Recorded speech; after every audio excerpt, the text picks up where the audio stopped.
உணவும் அதன் உறவுகளும் என்ற தலைப்பில் இன்றைக்கு தேவன் உங்களோடு கூட பேசுகிறார். சாப்பாட்டுல போய் ஒரு பிரசங்கமான்னு கேட்டீங்க. சாப்பாட்டை வச்சுதான் ஒரு பிரசங்கன்னு ஆண்டவர் சொல்லி அனுப்பியிருக்க. அல்லேலூயா. நீங்க நல்லா கவனிச்சீங்கன்னா என்னென்ன சாப்பிடலாம், என்ன எங்கெங்க சாப்பிடலாம், எப்படி சாப்பிடலாம் அப்படிங்கறதெல்லாம் உங்களுக்கு பிரசங்கம் சொல்லி. அல்லேலூயா, அல்லேலூயா. ஆயத்தமா இருக்கீங்களா? நான் வாசிக்கலாம். 1 கொரிந்தியரின் புத்தகம் 10ஆம் அதிகாரம் 31வது வசனம். 1 கொரிந்தியர் 10ஆம் அதிகாரம் 31வது வசனம். ஆகையால் நீங்கள் புசித்தாலும் குடித்தாலும் எதை செய்தாலும் எல்லாவற்றையும் தேவனுடைய மகிமை கண்டு செய்யுங்கள். நம்ம எல்லாரும் கண்களை மூடி ஜெபிப்போம். நல்ல தகப்பனே, நாங்கள் உமக்கு நன்றி செலுத்துகிறோம். கொரிந்திய கர்த்தாவே, திருச்சபைக்கு பவுல் மூலமாய் எழுதப்பட்ட இந்த வார்த்தைக்காக நாங்கள் உம்மை ஸ்தோத்தரிக்கிறோம். இந்த வார்த்தையின் மூலமாய் என் தேவன் இன்றைக்கு சபையாரோடு நீங்க பேசுகிறதுக்காக உமக்கு நாங்கள் நன்றி செலுத்துகிறோம். பரிசுத்த ஆவியானவர், உங்க வார்த்தை ஒரு நாளும் அது வெறுமையாய் திரும்புவதில்லை. அது நீங்க என்ன விரும்புகிறீரோ அந்த காரியங்களை இந்த பூமியிலே மனுஷர்கள் மத்தியிலே செய்து முடிக்கும் என்ற விசுவாசத்தோடு கூட கர்த்தாவே நாங்கள் ஜெபிக்கிறோம். கர்த்தாவே, இந்த பூமியில இருக்கிற நாங்கள் கர்த்தாவே பரிசுத்த ஜீவியம் செய்வதற்கு, கர்த்தாவே ஒரு மனமாய் ஐக்கியமாய் வாழ்வதற்கு, தகப்பனே நாங்கள் உம்முடைய ராஜ்யத்தின் பிள்ளைகளாய் மாறுவதற்கு இந்த போஜனம் புசிப்பு என்ற இந்த காரியத்தை இன்றைக்கு எங்களோடு கூட நீங்க பேசுகிறதுக்காக நாங்கள் நன்றி செலுத்துகிறோம். தடைகள் இயேசுவின் நாமத்துல நீங்கட்டும். எல்லாரும் கவனிக்கத்தக்கதா இருதயத்தை நீங்க திறந்துருங்க. இயேசுவின் மூலம் ஜெபிக்கிறோம் நல்ல பிதாவே, ஆமென். அல்லேலூயா, அல்லேலூயா.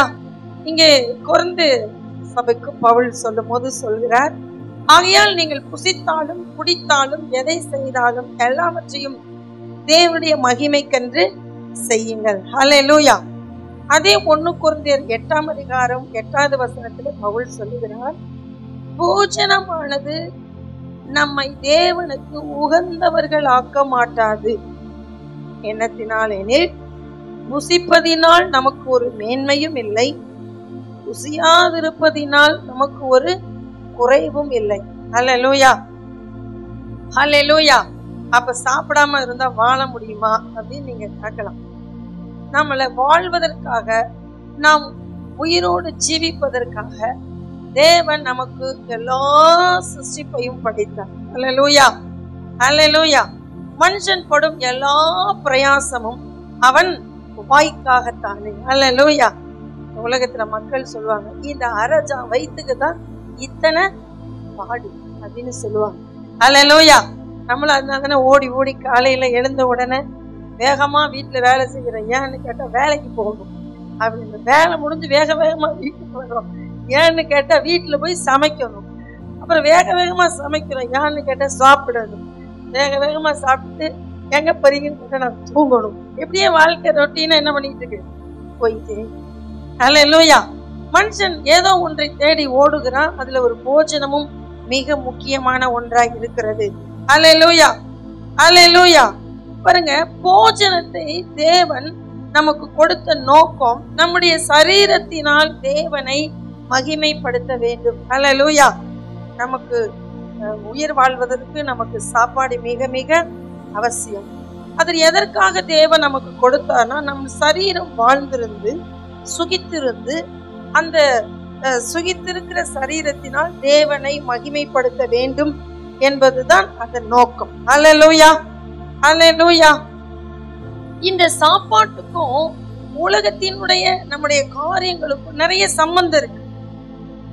நம்ம அந்த அறிவு நமக்கு சபைக்கு உண்டாக வேண்டும் என்பதனால்தான் தேவன் இன்றைக்கு நம்மளோடு கூட பேசுகிறார். அல்லேலூயா, அல்லேலூயா, அல்லேலூயா. இன்னைக்கு நல்ல டாபிக் தான் நீங்க பேசுறீங்க. நீங்க பேசுறது எனக்கு பிடிச்சிருக்கு. இந்த சாப்பாட்டை குறித்து இன்னைக்கு பேசுறது எனக்கு பிடிச்சிருக்குன்னு சொல்றவங்க எல்லாம்,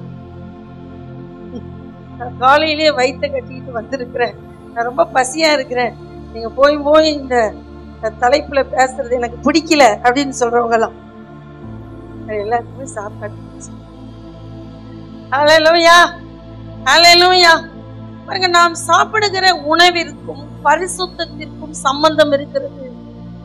நாம் சாப்பிடுகிற உணவிற்கும் ஒருமனப்பாட்டிற்கும் சம்பந்தம் இருக்கிறது. நாம் சாப்பிடுகிற உணவிற்கும் ஐக்கியத்திற்கும் ஒழுக்கத்திற்கும் சம்பந்தம் இருக்கிறது. அல்லேலூயா. நம்முடைய சாப்பாட்டுக்கும் வியாதி வருவதற்கும் சம்பந்தம் இருக்கிறது. அல்லேலூயா. நம்முடைய சாப்பாட்டுக்கும் ரட்சிப்புக்கும் சம்பந்தம் இருக்கிறது. அல்லேலூயா. நம்முடைய சாப்பாட்டுக்குங்க பரலோக போறதுக்கும் நரகம் போறதுக்கும் சாப்பாட்டுல என்ன இருக்கு? சம்பந்தம். அல்லேலூயா. நம்ம பரலோகம் போகணும்னாலும் ஒரு வித சாப்பாட்டை சாப்பிடணும், நரகம் போகணும்னா எப்படி வேணாலும் சாப்பிடணும். அல்லேலூயா. அதனால இந்த சாப்பாடு, உணவு என்பது நம்முடைய வாழ்க்கையில் மிக முக்கியமானது. அல்லேலூயா. நம் குடும்பங்களை குறித்து நாம் தொடர்ந்து ஜெபித்துக் கொண்டு வேதத்திலே நாம் தியானித்துக் கொண்டு இருக்கிறோம். முதலாவது, குடும்பத்துக்கு ஒரு மனம் தேவை, அதில் வேலையில தேவை என்பதை குறித்தெல்லாம் தியானித்த பொழுது இந்த ஆகாரத்தை குறித்தும் பேசும்படி தேவன் என்னை ஏவினார். அல்லேலூயா. அதனால இந்த சாப்பாட்டு காரியத்தை குறித்து, உணவு காரியத்தை குறித்து உங்களோடு பேசும்படி தேவனே வசனங்களை கொடுத்து உங்களுக்கு அனுப்பியிருக்க. நீங்க கவனமா கேட்கணும். அல்லேலூயா. அதனால சாப்பாடு தானே என்று நீங்கள் யாரும் தேவ பிள்ளைகள் அற்பமாய் நினைக்க கூடாது. இந்த சாப்பாட்டுக்கு என்ன இருக்குதுன்னா அதுக்கு ஒரு நோக்கம் இருக்கு. அது எப்படி நாம் அனுசரிக்க வேண்டும் என்று தேவ திட்டம். அல்லேலூயா. பாருங்க, முதலாவது நாம் பார்த்தோம், உணவிற்கும் சமாதானத்துக்கும் ஒரு சம்பந்தம் இருக்கிறது. அல்லேலூயா. அல்லேலூயா. எதுக்கு சம்பந்தம் இருக்கு? உணவிற்கும் சமாதானத்துக்கும் ஒரு என்ன இருக்கிறது? சம்பந்தம் இருக்கிறது. இதான் ஃபர்ஸ்ட் நான் உங்களுக்கு கொடுக்கிறதான வார்த்தை. இரண்டாவது பரிசுத்தம், மூணாவது ஒருமனப்பாடு ஐக்கியம், நாலாவது ஒழுக்கம், ஐந்து வியாதி, ரட்சிப்பு, பரலோக நரகம் எல்லாம் சேர்த்து உங்களுக்கு கொடுக்க பாருங்க. அல்லேலூயா. நீதிமொழிகள் 17:1 நாம் வாசிக்க வேண்டுமானால், நாம் சாப்பிடுகிற ஆகாரம் சமாதானத்தோடு சாப்பிடப்பட வேண்டும். அங்கு 17:1 நாம் வாசிக்கிறோம். நீதிமொழிகள் 17:1, சண்டையோடு கூடிய வீடு நிறைந்த கொழுமையான பதார்த்தங்களை பார்க்கிலும் அமெரிக்கையோட சாப்பிடும் வெறும் துணிக்கே நலம். அல்லேலூயா. அல்லேலூயா. நம்முடைய சாப்பாட்டை ஒருவித கலகத்தோடு கூட, சண்டையோடு கூட வீட்டிலே நாம் சாப்பிடக்கூடாது. அவங்க சொல்லுவாங்கல்ல, என்ன மனசுல சோறு கொடுத்தாலும் சோறு எனக்கு உடம்புல ஒட்டவே இல்லை. அதனால சாப்பிடுகிற நீங்களும் சரி, சாப்பாடு கொடுக்கிறவங்களும் சரி, சாப்பாட்டை நம்ம எப்படி சாப்பிட வேண்டும் என்றால் சமாதானத்துடன். அல்லேலூயா. இருக்கிறீங்களா? நல்ல சத்தமா ஓங்கி ஒரு அல்லேலூயா சொல்லுங்க பார்க்கலாம். அல்லேலூயா. சாப்பாட்டை எப்படி சாப்பிடணும்? சமாதானம். இங்கே 17:1 வாசிக்கிறோம், சண்டையோடு கூடிய வீடு நிறைந்த முழுமையான பதார்த்தங்களை பார்க்கிலும் அமெரிக்கையோடு சாப்பிடும் வெறும் துணிக்கியே நலம். அப்படின்னா குழம்பு, ரசம், அப்படி பொரியல், மட்டன், சிக்கன் சாப்பிட்றத விட வெறும் சாப்பாட்டுல தண்ணி ஊத்தி சாப்பிடுறது எவ்வளவோ மேல்னு சாலமோன் ஞானி என்ன பண்றாரு? சொல்லுகிறார். அல்லேலூயா. அல்லேலூயா. பாருங்க, ஒரு அதிபதி ஒரு விருந்து, ஒரு மிகப்பெரிய விருந்து நடக்கிற ஒரு வீட்டுக்கு உங்களை அழைச்சிருக்காங்க. நீதிமொழிகள் 23:1 சாலமோன் ஞானி சொல்கிறார், நீ ஒரு அதிபதியோடு போஜனம் பண்ண உட்கார்ந்தால் உனக்கு முன்பாக இருக்கிறதை நன்றாய் கவனித்துப்பார். அல்லேலூயா. அல்லேலூயா. பாருங்க, உங்களுக்கு முன்னாக நல்ல பதார்த்தங்கள் வைக்கப்பட்டு இருக்கும். அதெல்லாம் நீங்க கவனிச்சு பாருங்க. உங்களை ஆகாரத்துக்கு அழைத்திருக்கிறவர்கள், உங்களை விருந்துக்கு அழைத்திருக்கிறவர்கள், உங்களை சாப்பிடும்படி கூப்பிட்டு இருக்கிறவங்க உங்களை பந்தியில உட்கார வச்சுட்டு உங்க முன்னாடி வச்சிருக்கிற பதார்த்தத்தை நீங்க பாருங்க. அது சமாதானத்துக்கு ஏதுவான ஆகாரமா இல்லது உங்களுடைய ஆகாரத்தை நீங்க அந்த சாப்பிட்ட பிற்பாடு நீங்க சமாதானத்தை இழந்து போவீங்களா என்பது அங்க இருக்கிற பதார்த்தத்திலேயே கண்டுபிடிக்க முடியும். அல்லேலூயா. அப்படி என்ன அந்த சாப்பாட்டுல வச்சிருப்பாங்க, அந்த சோத்துல வச்சிருப்பாங்க நீங்க நினைக்கலாம். அல்லேலூயா. நீங்கள் நீதிமொழிகள் 23 கரெக்டா எல்லாத்தையும் வாசிச்சீங்கன்னா அந்த சாப்பாட்டுல என்ன இருந்தது என்று அங்கு ஞானி சொல்லுகிறார். அல்லேலூயா, அல்லேலூயா. நீ சமாதானத்தை இழக்கும்படியான ஆகாரம் அங்கு உண்டா என்பதை நீங்கள் கவனிக்க வேண்டும். அல்லேலூயா, அல்லேலூயா. அதே அதிகாரம் 23வது அதிகாரம் 20வது வசனத்துல பாருங்க. நீதிமொழிகள் 23ல நீங்க இருக்கீங்க. 20வது வசனத்தை வாசிங்க. மதுபான பிரியனையும் மாம்ச பெருந்தீனிக்காரரையும் சேராதே. போதும். இந்த சாலமோன் ஞானி தன் இருதயம் வலிவி அந்த அஸ்தரோத்து ஜனங்களோடு போனதுக்கு காரணம் இந்த அம்மாமார்கள்லாம் இந்த சாலமோனுக்கு கொடுத்த விருந்துதான். அல்லேலூயா, அல்லேலூயா. அவன் தன்னுடைய மனைவியுடைய சாப்பாடை தான் சாப்பிட்டான், இல்லன்னு சொல்லல. ஆனால் அங்கு வைக்கப்பட்டிருந்த விருந்து எப்படி இருந்துச்சு அப்படின்னு சொன்னா அவரே எழுதுறாரு. என்னன்னு சொல்லி மதுபான பிரியராக்கி விட்டுட்டாங்க. என்ன ஆக்கி விட்டுட்டாங்க? அப்ப சாப்பாட்டுல என்ன இருந்திருக்கு? என்ன இருந்திருக்கு? அல்லேலூயா. அப்படிப்பட்ட அந்த உணவை நீங்க நல்லா கவனிச்சு பாருங்க. 23:1 சொல்ற அந்த ஆகாரம் எப்படிப்பட்டதுன்னா அது வன்கண்ணின் ஆகாரம். என்ன ஆகாரம்? என்ன ஆகாரம்? உங்களை விருந்துக்கு கூப்பிட்டுட்டு விருந்தின் முடிவில் ஒருத்தன் அப்படி ஒரு பாட்டில் எடுத்து வச்சுட்டு இப்படி நிக்கிறான். நீ அந்த விருந்துக்கு என்ன பண்ண கூடாது? போகக்கூடாது. அந்த விருந்துல நீ என்ன பண்ண கூடாது? பங்கு கொள்ளக்கூடாது. முதல்ல அப்படிப்பட்ட ஆகாரத்தை சாப்பிடும்படி அழைக்கிறவன் வீட்டுல போய் நீ கையை என்ன பண்ண கூடாது? நினைக்க கூடாது. அல்லேலூயா. எங்க அநேகர் குடிகாரர்கள் ஆகி போனதுக்கு காரணம் என்னன்னா இப்படி தேவையில்லாத ஃப்ரெண்ட்ஸின் வீட்டுக்கு சாப்பிட கூப்பிட்டான், பார்ட்டி கூப்பிட்டான், பந்தாவுக்கு கூப்பிட்டான்னு போய் சாப்பிட ஆரம்பிச்சு ஒரு பெக்கில ஆரம்பிச்சு குடிகாரனா போய் குடிகாரனா செத்தவன் நரல உண்டு. நம்ம இப்படி என்ன பண்ணிடக்கூடாதுன்னா நம்மளுடைய ஆகாரத்தை கெடுத்துக்கொள்ள. அல்லேலூயா, அல்லேலூயா. அதே அதிகாரம் 6வது வசனம் பாருங்க. அங்க அழகா சாலமோன் ஞானி சொல்றாரு, வன்கண்ணனுடைய ஆகாரத்தை புசியாதே, அவனுடைய ருசியுள்ள பதார்த்தங்களை ஈச்சியாதே. அல்லேலூயா, அல்லேலூயா. பாருங்க அவன் அந்த 23:1 அங்க சொல்லப்பட்டு இருக்கிறது என்னன்னு சொல்லி,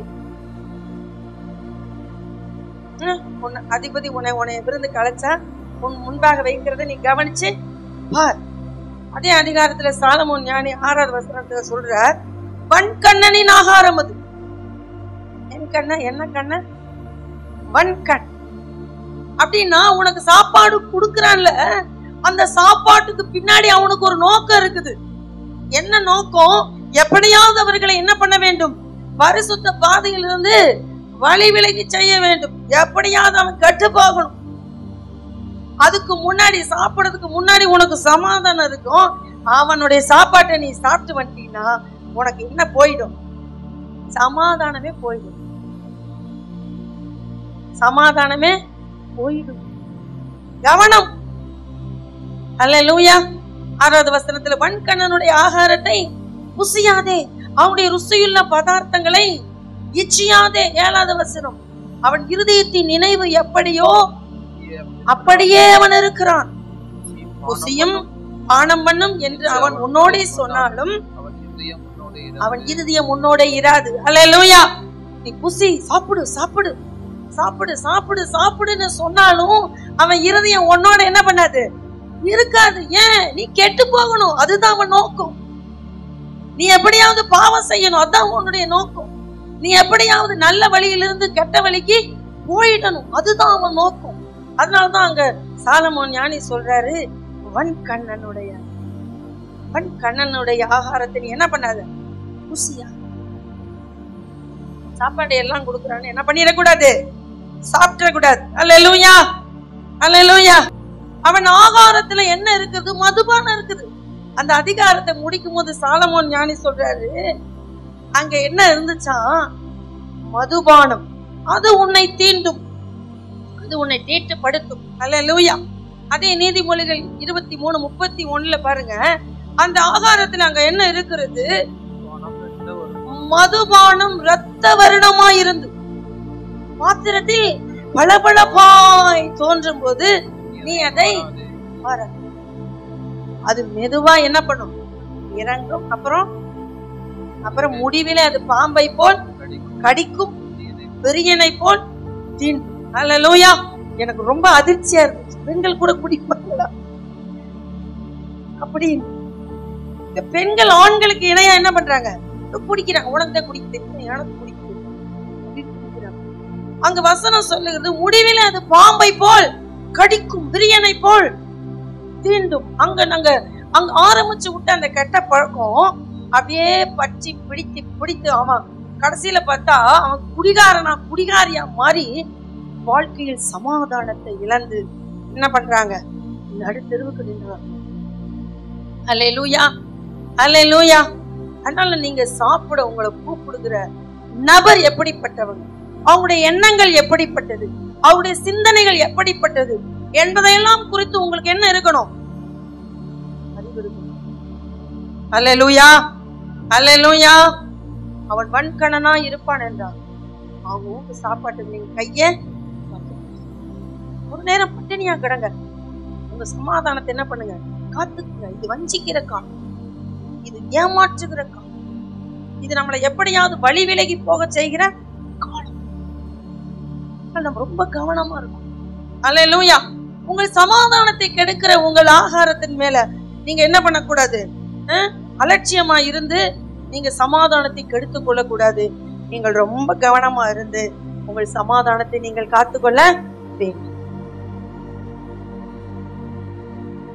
ஏன் நிம்மதி போச்சு? ஏன் ரட்சிப்பு போச்சு? ஏன் இன்னைக்கு அநேக பின்மாற்றத்துக்குள்ள போனாங்க? சாப்பாடுங்க. நான் சொல்றது பொய் அல்ல, உண்மை. சாப்பாடு, கறி சோறு. இந்த கறி கடையில போய் வாங்க முடியாதுங்கிற மாதிரி ஒரு தோரணையை உருவாக்கி நிறைய பேர் பின்மாற்றத்துக்குள்ளே போயிட்டு. இந்த மாதிரி காரியங்கள்லாம் நம்ம திருச்சபைக்குள்ள இனிமே என்ன பண்ணக்கூடாது? அல்லேலூயா, அல்லேலூயா. உங்களை பாவத்துல தள்ளுகிற மறைமுகமான எதிரி யார் அப்படின்னு போட்டா வஞ்சகன். இந்த வஞ்சகம் வீட்டுல நீங்க என்ன பண்ணக்கூடாது? சாப்பிடக்கூடாது. சாப்பிடாம நீங்க உங்களை என்ன பண்ணணும்? காத்துக்கிட்டீங்கன்னா நீங்க சாப்பாட்டிலேயே ஞானி. நீங்க யாரு? சாப்பாட்டிலேயே ஞானி. நீங்க அவங்க என்ன சொன்னாலும் எங்க வீட்டுல சாப்பிட மாட்டாங்க. எத்தனையோ பேர் எனக்கு தெரிஞ்சவங்க இருக்காங்க. அவங்க எல்லாம் இயேசு கோயிலுக்கு போறாங்க, அவங்களாம் எங்க வீட்டுல வந்து சாப்பிடுறாங்க. ஆனா இந்த சச்சாகாடு சபைக்கு போறவங்க மட்டும் சாப்பிடவே மாட்டேங்கிறாங்க. இந்த சபையில என்னத்தான் சொல்லித்தராங்கன்னு கேக்குறாங்க. கேட்கட்டும். அப்படி நம்ம என்ன பண்ணக்கூடாது? சாப்பிடக்கூடாது. நம்ம பெந்தகோஸ்தே அனுபவம் உள்ளவங்க பெந்தகோஸ்தே அனுபவத்தை காத்துக்கணும். அல்லேலூயா. அவங்க யாரோ போய் விக்கிரக வீடுகள்ல படைக்கிற வீடுகள்ல சாப்பிட்டு போறாங்க. இவங்கள ரோல் மாடல் காமிச்சு ஐயோ என்னை ஏதோ ஒதுக்கி வச்சிருவாங்களேன்னு சொல்லி கைய நினைச்சிட்டு வந்துடாதீங்க. சமாதானம் போயிடும். அல்லேலூயா, அல்லேலூயா. வன்கண்ணனுடைய ஆகாரத்தை நீங்க என்ன பண்ணக்கூடாது? பொசிக்கூடாது, சாப்பிடக்கூடாது. சமாதானம். அந்த அதிகாரத்தை 23 முடிக்கும் போது கடைசி வசனம் என்ன சொல்லுது பாருங்க, வாசிங்க. என்னை அடித்தார்கள், எனக்கு நோகவில்லை. என்னை அறைந்தார்கள், எனக்கு சொரணை இல்லை. நான் அதை பின்னும் தொடர்ந்து தேட எப்பொழுது விழிப்பேன்? நம்ம சாப்பிட போகும்போது நம்ம நிலை வேற. அதுக்கப்புறம் ஒரு 6-7 வருஷம் கழிச்சு பார்த்தா நம்முடைய நிலை வேற.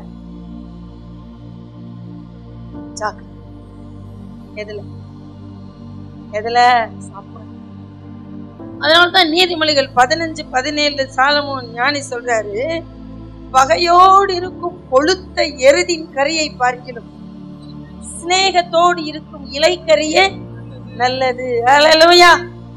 உங்களை வீழ்த்தணும்னு ஒரு கறி சோறு போட்டு உன்னை ஏமாத்துகிற எதிரியை விட, என் வீட்டுல சாம்பார் ரசம் தான் வச்சிருக்கிறேன், சாப்பிட வர்றியா அப்படின்னு கூப்பிடுற உன் சிநேகிதன் வீட்டுல போய் நீ என்ன பண்ணு?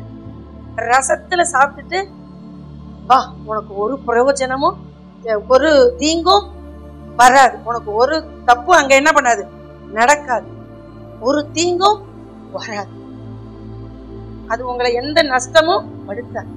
அல்லேலூயா.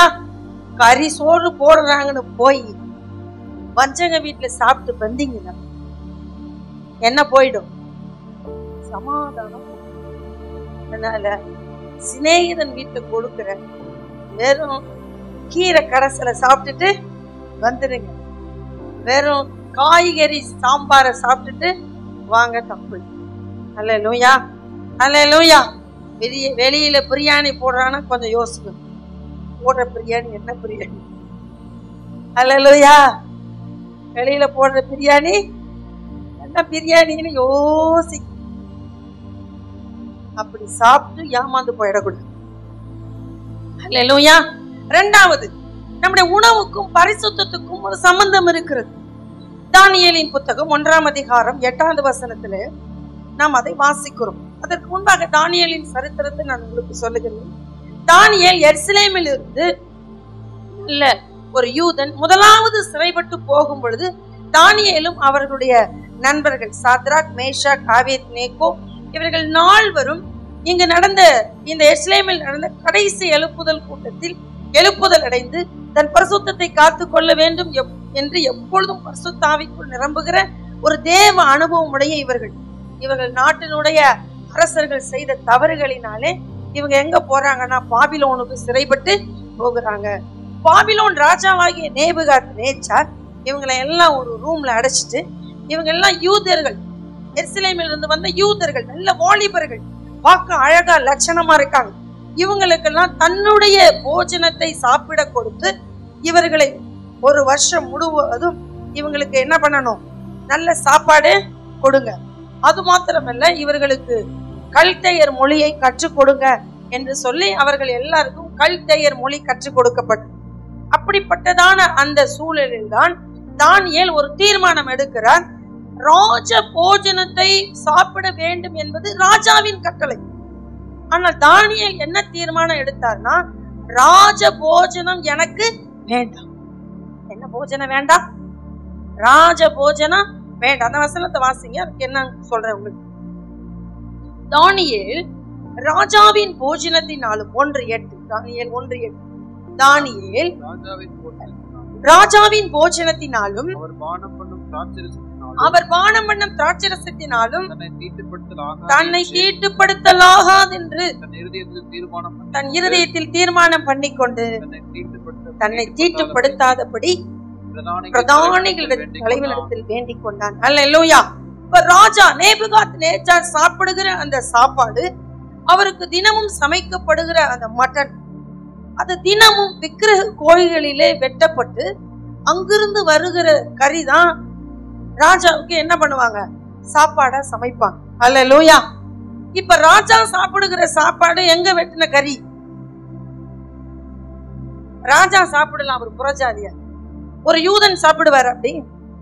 ஆனா அங்க எல்லாருக்கும் அந்த கட்டளை பிறப்பித்தாலும் இவர்கள் 4 மாத்திரம் அந்த கட்டளைக்கு தன்னை விலக்கி காத்து கொண்டாங்க. அல்லேலூயா. நம்மளா இருந்தா என்ன சொல்லுவோம்?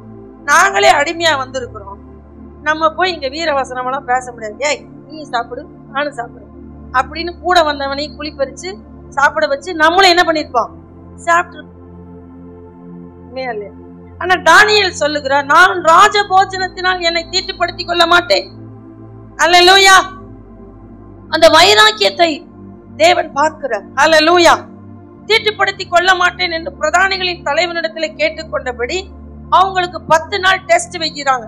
அந்த 10 நாள் அவங்களுக்கு என்ன கொடுத்தாங்கன்னா, பருப்பு, அப்புறம் இலைக்கறி. அந்த டெஸ்ட்ல என்ன அவங்க சாப்பிட்டது? பருப்பும் மரக்கறி. இலைக்கறியில என்னது? மரக்கறி அப்படின்னா என்னது? காய்கறி. அல்லேலூயா. அப்ப பருப்பும் மரக்கறியும் சாப்பிட்டவங்க புஷ்டியா இருப்பாங்களா? மட்டன் சாப்பிட்டவங்க புஷ்டியா இருப்பாங்களா? நீங்க சொல்லுங்க. மட்டன் சாப்பிட்டவங்க தான் புஷ்டியா இருப்பாங்க. பருப்பு சாப்பிட்டவங்கலாம் நோஜா நாட்டை வந்து நிப்பான், நாளைக்கு செத்துற மாதிரி சோனியா சொங்கியா வந்து நிப்பான்னு தான் நீங்க நினைப்போம். ஆனா அப்படி இல்லை. தானியேலுடைய முகக்கலை மத்த எல்லாரையும் பார்க்கல எப்படி இருந்துச்சான்? பிரகோஷமா புஷ்டியா இருந்தாங்க. அல்லேலூயா. அந்த வசனத்தை வாசிங்களே, தானியேல் 1ஆம் அதிகாரம். 10 நாள் சென்ற பின்பு 1:15 10 நாள் சென்ற பின்பு ராஜபோஜனத்தை புசித்த எல்லா வாலிபரை பார்க்கிலும் அவர்கள் முகம் கலையுள்ளதாயும் சரீரம் புஷ்டியுள்ளதாயும் காணப்பட்டது. ஹல்லேலூயா. எப்படி இருந்துச்சா? பருப்பும் மரக்கறியும் சாப்பிட்டவங்களுடைய முகம் எப்படி இருக்குது? கலையா, அப்புறம் புஷ்டியா. ஹல்லேலூயா. பரிசுத்தம். உணவு என்பது நாம் சாப்பிடுகிற உணவுனாலதான் நம்ம பெரிய புஷ்டியா இருக்கிறோம். வீரவசனம் பேசுகிறது. பரிசுத்தமான உணவை சாப்பிடும் பொழுது தேவன் நமக்கு பலனையும் சத்துவத்தையும் அழகையும் முகக்கலையும் கொடுக்கிறவர். ஹல்லேலூயா, ஹல்லேலூயா. தானியேல் அப்படிப்பட்ட ஒரு தீர்மானம் எடுத்து சாப்பிட்டார். ஹல்லேலூயா. இன்னைக்கு நமக்குள்ள ஏன் அநேக நேரங்களில மந்த இருதயங்கள் செயல்படுகிறதுனா, நம்ம அப்பப்போ போய் அங்க டச் பண்ணிட்டு வந்துரும். என்னத்த ராஜ போஜன மாதிரி எங்கேயாவது ஒரு விக்கிரக வழிபாடு கிட்ட போய் சாப்பிட்டு வந்தாதான் நமக்கு மூளையே இருக்கிறது இல்ல, புத்தியே இருக்கிறது இல்ல. ஹல்லேலூயா.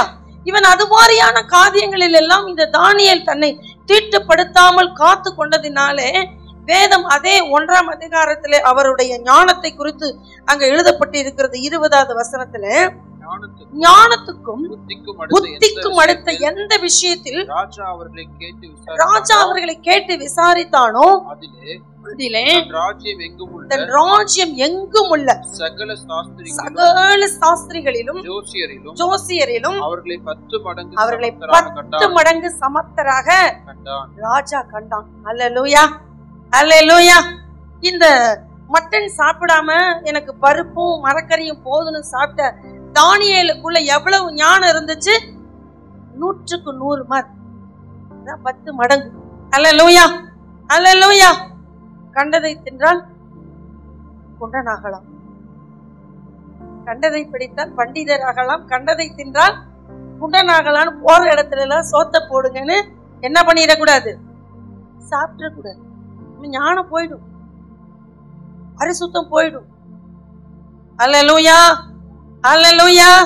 நீங்க பரிசுத்தம் போனதுக்கு அப்புறம் நீங்க தலைகீழ நின்னா கூட அந்த நாட்டில இருந்து நீங்க வெளியே வர முடியாது. அடிமைகளாகவே நீங்க இருப்பீங்க. அல்லேலூயா.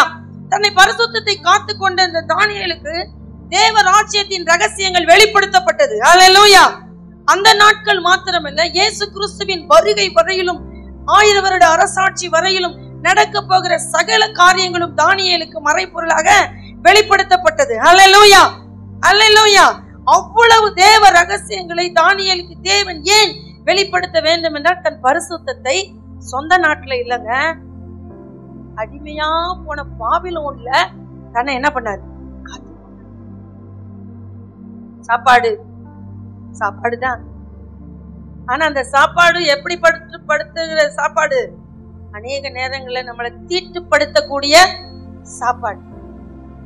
அதனால சாப்பாடு எப்படி சாப்பிடணும்னா, பரிசுத்தம் அங்க இருந்தா மட்டும்தான் என்ன பண்ணணும்? சாப்பிடணும். இல்லைன்னா சத்தமா சொல்லுங்க, அடிமையாவீர்கள். அந்த நாட்டுல சோறு போடுறான், கறி சோறு தானியல் சாப்பிட்டுட்டு சாத்ராக் மேஷாக் எல்லாம் சாப்பிட்டுட்டு இருந்தா போச்சு. அந்த நாட்டுல இவங்க அடிமையாவே செத்துருப்பாங்க. தானியல் தினமும் ஜெபிக்கிற ஒரு தேவ மனிதன். அப்படிப்பட்ட ஒரு தேவ மனிதன் தன் பரிசுத்தத்தை சாப்பாட்டுல கூட பரிசுத்த குலைச்சல் உண்டாகிவிடக் கூடாது என்பதுல கவனமா இருந்ததுனாலதான் தானியேலின் காரியம் நீங்க பின்னாடி வாசிச்சீங்கன்னா ஜெயமா இருந்தது. அல்லேலூயா, அல்லேலூயா.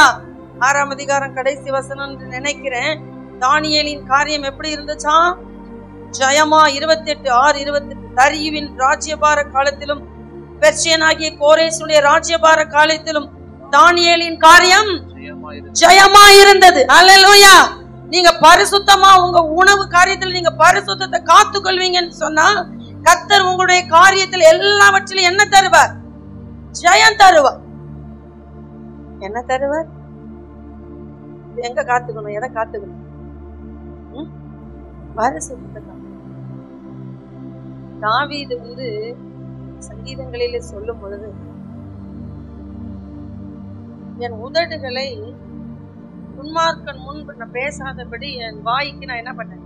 காவல் வச்சேங்கிறது. என் உதடுகளை நான் பேசாம நல்லதையும் பேசாம கெட்டதையும் பேசாம அமைதியா இருந்தேன்னு சொல்ற தாவீது. அல்லேலூயா. பேச்சுக்கு மட்டும் நம்ம வாயை காக்க கூடாது. சாப்பாட்டுக்கு என்ன பண்ணணும்? சாப்பாட்டுக்கு என்ன பண்ணணும்? வாய்க்கு கொஞ்சம் காவல் வச்சுக்கணும். அல்லேலூயா, அல்லேலூயா. சாப்பாட்டுக்கு கொஞ்சம் காவல் வச்சுட்டா வாழ்க்கை என்னவா இருக்கும்? பரிசுத்தமா இருக்கும். அல்லேலூயா. அதை தானியேல் நமக்கு அழகா என்ன பண்ணுகிறார்? கற்றுக் கொடுக்கிறார். அல்லேலூயா. தானியேலை போல இந்த வாழ்க்கையில சாப்பாட்டு விஷயத்துல பரிசுத்தத்தை என்ன பண்ணணும்? காத்துக்கொள்ளணும். காத்துக்கொள்வீர்களா? அல்லேலூயா, அல்லேலூயா. அப்படி காத்துக்கிட்டா பரிசுத்தம் மாத்திரம் இல்ல, ஞானம் தருவார். என்ன தருவார்? ஞானம் தருவார். ஞானம் இல்லாம இருக்குதுன்னா உங்க பிள்ளைங்களை முதல்ல இந்த மாதிரி காரியங்களுக்கெல்லாம் ஸ்ட்ரிக்ட் பண்ணுங்க. கடையில இருக்கிற கண்ட கண்ட காரியங்களை எல்லாம் வாங்கி என்ன பண்ணக்கூடாது? சாப்பிடக்கூடாது. இரண்டாவதாக நம்ம பார்த்தோம், பரிசுத்தத்துக்கான ஆகாரத்தை நாம் என்ன பண்ணணும்? எடுத்துக்கொள்ளணும். பரிசுத்த குலைச்சல் ஆக்குகிற எந்த போஜனத்தையும் நாம் என்ன பண்ணக்கூடாது? எடுத்துக்கொள்ள கூடாது. அல்லேலூயா. மூன்றாவதாக ஒரு மனம் அண்ட் ஐக்கியம். ஒரு மனம், ஐக்கியம். உணவுதான் நம்முடைய ஒரு மனதையும் ஐக்கியத்தையும் என்ன செய்கிறதுனா பலப்படுத்துகிறது. அல்லேலூயா, அல்லேலூயா. நமக்கு நல்லா தெரியும், நம்ம வீட்டுல அண்ணன் தம்பி அக்கா தங்கச்சி எல்லாரும் சண்டை போட்டுட்டு இருந்தாலும் ஒரு ஃபங்க்ஷன், ஒரு விழா அப்படின்னு சொன்னா நம்ம என்ன பண்ணுவோம்? எல்லாரும் வீடுகள்ல கூடி வருவோம், எல்லாரும் ஒரே இடத்துல என்ன பண்ணுவோம்? சாப்பிடுவோம். அல்லேலூயா. உனக்கு குழம்பு ஊத்து, ரசம் ஊத்து, பொரியல் வெயின்னு பேசாத ஆட்களுக்குலாம் சாடமாடி பேசி அப்புறம் குடும்பம் எல்லாம் என்ன ஆயிரும்? ஒன்னாயிரும். அதுதான் உண்மைதானே? அப்படிப்பட்ட இந்த ஐக்கியம், இந்த ஒரு மனம் உணவு காரியத்தான் அதை ஏற்படுத்துகிறது. அல்லேலூயா. இங்க பாருங்க, இந்த வேத பகுதியில இயேசு நமக்கு எதை சொல்லிக் கொடுக்கிறார் ஒரு மனதிற்காக என்பதை நம்ம வாசிக்கலாம். நியாயாதிபதிகளின் புத்தகம் 6ஆம் அதிகாரம் 11 நாம வாசிச்சோம்னு சொன்னா, அதற்கு பிறகு கர்த்தருடைய தூதனானவர் வந்து அபியேஸ்ரியனான யோவாசின் ஊராகிய ஓப்ராவில் இருக்கும் ஒரு கர்வாலி மரத்தின் கீழ் உட்கார்ந்தார். அப்பொழுது அவனுடைய குமாரன் கிதியோன் கோதுமையை மீதியானியரின் கைக்கு தப்புவிக்கிறதுக்காக ஆலைக்கு சமீபமாய் அதை போரடித்தான். அல்லேலூயா. இங்க ஒரு சம்பவம் நடக்கிறது. என்ன அப்படின்னு சொன்னா, இஸ்ரவேலர்கள் எப்பெல்லாம் தவறு செய்வாங்களோ அப்பெல்லாம் அவங்கள ஏதாவது ஒரு எதிரி கையில தேவன் விற்று போட்டு விடுவார். அல்லேலூயா. இப்பொழுதும் இந்த இஸ்ரவேலர்கள் மீதியானியர்களுக்கு அடிமை ஆயிட்டாங்க. இப்ப என்ன விவசாயம் பண்ணாலும், என்ன உணவு பதார்த்தங்கள் அவர்களுடைய வயல் நிலங்களிலே விளைந்தாலும் பயந்துதான் வாழணும். ஏன் அப்படின்னா, மீதியானியர்கள் வந்து திடீர்னு என்ன பண்ணிட்டு போயிருவாங்க? வெள்ளாமையை அழிச்சிட்டு போயிருவாங்க. அல்லேலூயா. இல்லைன்னா பிடுங்கிட்டு போயிருவாங்க. அதுக்கு பயந்து இந்த கிதியோன் ஆலை என்று சொன்னால் எதுக்கு ஆலை வச்சிருப்போம்? திராட்சை ரசத்துக்கு தான் ஆலை ஏற்படுத்தி வச்சிருப்போம்.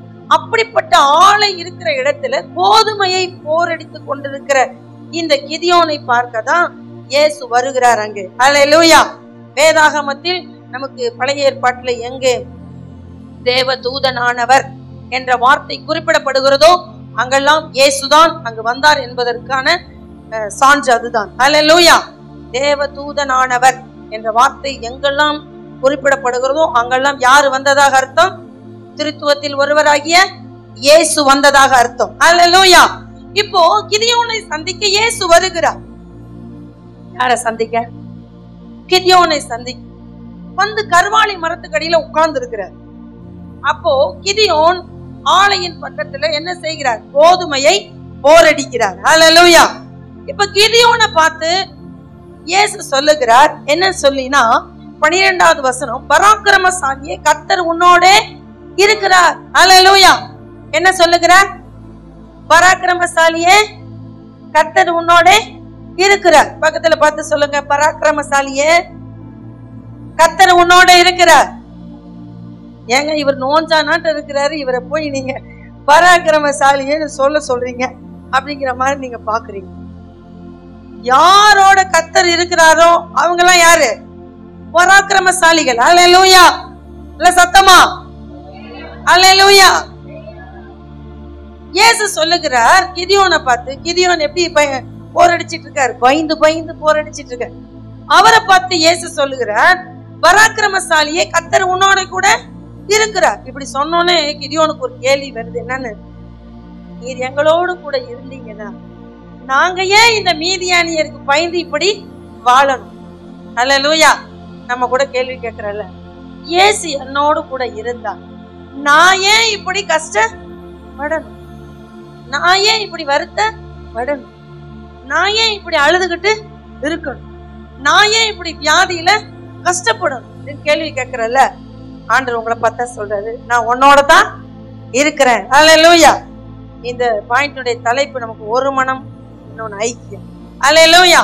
நம்முடைய ஆண்டவர் நம்மளோடு கூட ஐக்கியத்துல இருக்கிறவர். அல்லேலூயா. நம்ம வேணா அப்பப்ப அவர் ஐக்கியத்திலிருந்து அவுட் ஆஃப் பர்சனா வெளியே போயிடுவோம். ஆனா ஆண்டவரோ நம்மளோடு எப்பொழுதும் எப்படி இருக்காரு? இணைந்து இருக்கிறார், இசைந்து இருக்கிறார். அல்லேலூயா. பக்கத்துல பார்த்து சொல்லுங்க, உங்களோட ஆண்டவர் இசைந்து இருக்கிறார், உங்களோடு இணைந்து இருக்கிறார், உங்களோட ஐக்கியத்துல இருக்கிறார், உங்களோட ஒரு மனமா இருக்கிறார். அல்லேலூயா. அல்லேலூயா. இப்ப இந்த கிதியோனுக்கு பயங்கர ஒரு கேள்வி என்னன்னா, நீங்க எங்களோட இல்ல ஆண்டவர், நீங்க சும்மா ஏதோ என்ன பண்ணாதீங்க, சொல்லாதீங்க.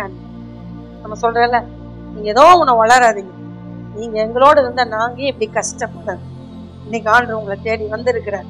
நிச்சயமா அவர் நம்மளோடு கூட இருக்கிறார். அல்லேலூயா. இந்த கிதியோனுக்கு உடனே சொல்றாரு, நீங்க அப்படி சொன்னீங்கன்னா, நீங்க சொன்னது சரின்னா நான் உங்களிடத்துல ஒரு அடையாளம் கேட்கணும்னு விரும்புறேன். 17வது வசனத்துல கீழ் லைன்ல பாருங்க, அங்க கிதியோன் பேசுகிறார், பேசுகிறவர் தேவரீர் தான் என்று எனக்கு ஒரு அடையாளத்தை காட்ட வேண்டும். பேசுகிறவர் இயேசுவே நீங்க தான்னா எனக்கு ஒரு அடையாளத்தை காட்ட வேண்டும். இந்த ஐக்கியத்துக்கும் இந்த ஒருமனத்துக்கும் இயேசு வேற எந்த அடையாளத்தையும் காண்பிக்காம கம்முன்னு உட்காந்துருக்க, அவனே எனக்கு என்ன பண்ணுவான் செய்வான் பார் அப்படின்னு சொல்லிட்டு உட்காந்துருக்க சொன்ன.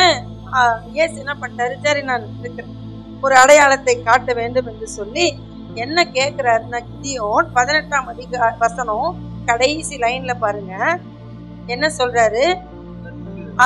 கிதியோன் சொன்னதை வாசிங்க, அப்பதான் நமக்கு புரியும். நான் உம்மிடத்துக்கு என் காணிக்கையை கொண்டு வந்து உமக்கு முன்பாக வைக்கும் அளவும் இவ்விடமிட்டு போகாதிருப்பீராக. அதற்கு இயேசு, நீ திரும்பி வரும் மட்டும் இருப்பேன் என்றார். அல்லேலூயா. அல்லேலூயா. இந்த காணிக்கை தரேன்னு சொன்னார்ல கிதியோன், என்ன காணிக்கை தெரியுமா? கிதியோன் கொண்டு வந்தது போஜன காணிக்கை. என்ன காணிக்கை? போஜனம், சாப்பாடு. இந்த கிதியோன் போய் வேற ஒன்னத்தையும் எடுத்துட்டு வரல. அவர் என்ன பண்ணாரா, அடுத்த வசனத்துல கிதியோன் என்ன பண்ணாருன்னு எழுதியிருக்கு. உடனே கிதியோன் உள்ளே போய் ஒரு வெள்ளாட்டு குட்டியையும் ஒரு மரக்கால் மாவிலே புளிப்பில்லாத அப்பங்களையும் ஆயத்தப்படுத்தி